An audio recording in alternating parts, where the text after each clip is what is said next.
Now, how high are the chances in your mind that Saudi Arabia and other OPEC members will agree to a production cut with countries like Russia, non-OPEC members?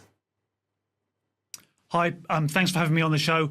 There's obviously been speculation increasing over the last couple of days of a potential deal to cut production. We still think that's very unlikely. The amount of coordination that would be required, we think, is high. So we still think it's unlikely that a deal will get done. Yeah, because it's not only about the Russians and the Saudis, it's also about the Americans, the Canadians, the Brazilians, Norwegians, etc. Well, yes, the more people that are included in this, the harder it would be to actually take place. Even if it was just OPEC and Russia, still the level of trust that will be required for all of those countries to agree something and then adhere to whatever they agree is high and would be very difficult to implement.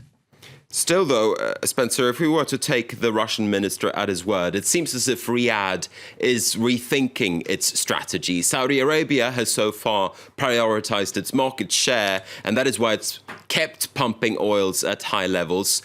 Is that strategy failing? And do you think that Saudi Arabia is on the cusp of rethinking it? I don't necessarily think that they are rethinking. I think even if we look back to a year ago, I think Saudi Arabia always said that they would not cut on their own. They would consider a cut as long as other people, significant other producers, are involved. So I don't think it's necessarily a change, but more people are now starting to talk about that. In terms of their strategy, I don't think the strategy is failing. It's taking longer than they anticipated. They want to preserve market share and maintain the amount of crude they're producing, and the market is showing signs of coming back into balance. US production is slowly declining, demand is increasing, so the market is heading towards a balanced position, but it's still got some way to go. Let's say, though, that we would see a production cut. What would a 5% production cut actually mean? Would that eliminate the global supply glut that we currently have in markets? Well, it really depends on which countries were involved. I think the discussions that we've seen is more about Russia potentially joining up with OPEC. At the moment, the oversupply is around 1.5 million barrels per day. Russia and OPEC combined is about 40 million barrels per day. So yes, if they did cut effectively by 5%, that's 2 million barrels per day. So yes, that would bring the market back into supply and demand balance. But that is a very big if.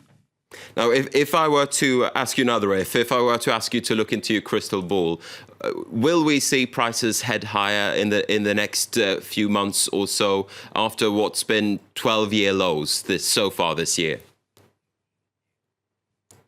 Well, it depends. So if there was to be a cut, an agreed cut that was enforced, then that would bring the market back into supply and demand balance quicker, and therefore lead to an earlier rise in prices.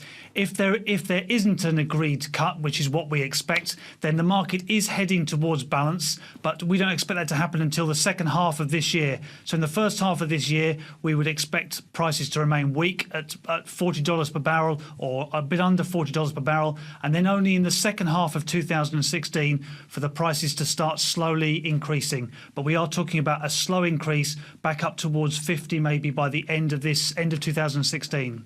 All right, Spencer Welch at IHS Energy in London. Thank you very much indeed for taking the time to speak to us. It's been really interesting to hear your views there.